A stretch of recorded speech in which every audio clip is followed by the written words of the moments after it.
তো বন্ধুরা, ঘরে থাকা 1 কাপ ময়দা আর 1 কাপ আটা দিয়ে যে এত সুন্দর জিলিপি তৈরি করা যায়, পুরাটা ভিডিও যদি না দেখেন আপনারা বুঝতেই পারবেন না। একবার এভাবে বানাইয়া ঘরের সবাইরে খাওয়াইছি, এখন থেকে এই জিলিপির উপর সবাই ফিদা। জিলিপিটা বানানোর লেগে প্রথমে একটা বড় সাইজের বাটি নিছি, আর এর মধ্যে 1 কাপ দিয়ে দিছি ময়দা আর 1 কাপ দিয়ে দিছি আটা, আর সাথে দিয়ে দিছি অল্প একটু নুন, 1 চিমটে বেকিং সোডা আর 1 চামচ পরিমাণ বেকিং পাউডার। শুকনো উপকরণ ডিরে ভালো করে মাইকা এখন আমি দিয়ে দিছি 1 কাপের মতো ছানা। তো ছানা ডিরে ময়দা আর আটার সঙ্গে হাত দিয়ে কসলাইয়া ভালো করে মাইখা লইছি আগে। এখন আমি এর মধ্যে দিয়ে দিছি লিকুইড দুধ। তো দুধ দিয়া আটা ময়দা মাখলে যেরকম একটা ডো হয়, এরকম একটা ডো তৈরি করে এলাম। তো শুকনা করে একটা ডো মাখতে যতটুকু দুধ লাগছে অতটুকু দুধই আমি এখানে দিছি। দুধটা এখানে আমার লাগছে হাফ কাপের থেকে একটু বেশি। এখন হাত দিয়া ভালো করে মাইখা, একবারে শক্ত নয় একেবারে নরম নয়, এরকম একটা ডো তৈরি করে লাইছি। তো ডোটা মাখতে মাখতে যদি বেশি আঠালো হয়ে যায় তাহলে কিন্তু অল্প একটু ময়দা বা আটা মিশিয়ে নিতে পারেন। ময়দা মাখাটা কিন্তু ঠিক আমার এরকম হয়েছে, একেবারে সফট হয়েছে কিন্তু।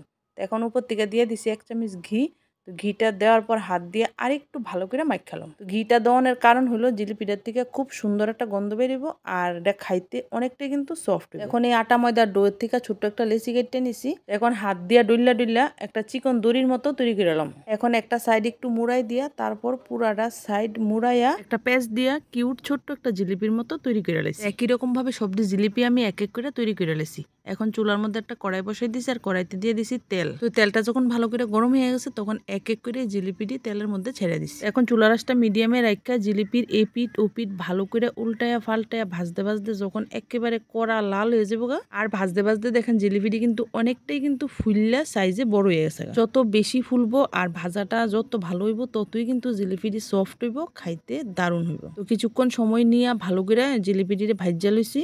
এখন নামাইলুম। ততক্ষণ পর্যন্ত ভাজ দিব যতক্ষণ না পর্যন্ত জিলিপিটি একেবারে মোচমোচা হইতেছে। চুলার থেকে নামাই এডি একটা সাইডে রেখে দিছি। এখন চুলার মধ্যে আরেকটা কড়াই বসাই দিছি, আর কড়াইয়ের মধ্যে দিয়ে দিছি জল। তো জল আমি এখানে 2 কাপের মতো নিছি, আর এর মধ্যে দিয়ে দিছি কয়েকটা আস্ত এলাচ, আর সাথে দিয়ে দিছি চেরির ফুড কালার। যেহেতু আমি একটা শিরা তৈরি করতেছি তার লেগে দিয়ে দিলাম এর মধ্যে 2 কাপের মতো চিনি। তো কয়েক মিনিট ধরে জলটা ফুটাই নেওয়ার পর চিনি গইলা যখন হালকা পাতলা একটা শিরা হয়ে যাবো গা, তখন এর মধ্যে দিয়ে তুমি ভাজিয়ে রাখছি যে জিলিপি। তো জিলিপিটি দেওয়ার পর 1 মিনিট ধরে ভালো করে জাল করে লইছি, তারপর চুলা বন্ধ করে দিছি। শিরার মধ্যে ছানারি জিলিপিটি প্রায় 4 থেকে 5 ঘন্টা ধরে এমনি রেখে দিব। ততক্ষণে জিলিপির ভিতর শিরাটা ভালোভাবে ঢুইকা অনেকটাই কিন্তু সফট হয়ে যাবো গা। তো 4-5 ঘন্টা পর শিরার থেকে উঠাই একটা ট্রের মধ্যে সার্ভ করে নিতেছি। তো এখন একটা জিলাপি ভাঙ্গে আপনারা দেখাইতেছি যে জিলাপিটা কতটা সফট হয়েছে, আর এই জিলাপির ভিতর অনেকটাই কিন্তু রস ঢুকছে। যত বেশি সময় ধরে এই শিরার মধ্যে জিলাপিটা থাকবো ততই সফট হইব, খাইতে অনেকটা টেস্টি হইব। তো যারা যারা মিষ্টি খাইতে পছন্দ করেন তারা এইভাবে অবশ্যই ছানার জিলিপিটা বানায় খাইবেন। আর এই রেসিপিটা কেমন হয়েছে অবশ্যই একটা কমেন্ট করে যাবেন। খাইতেছি কোনো নতুন রেসিপি নিয়ে। ততক্ষণে সবাই ভালো থাকবেন,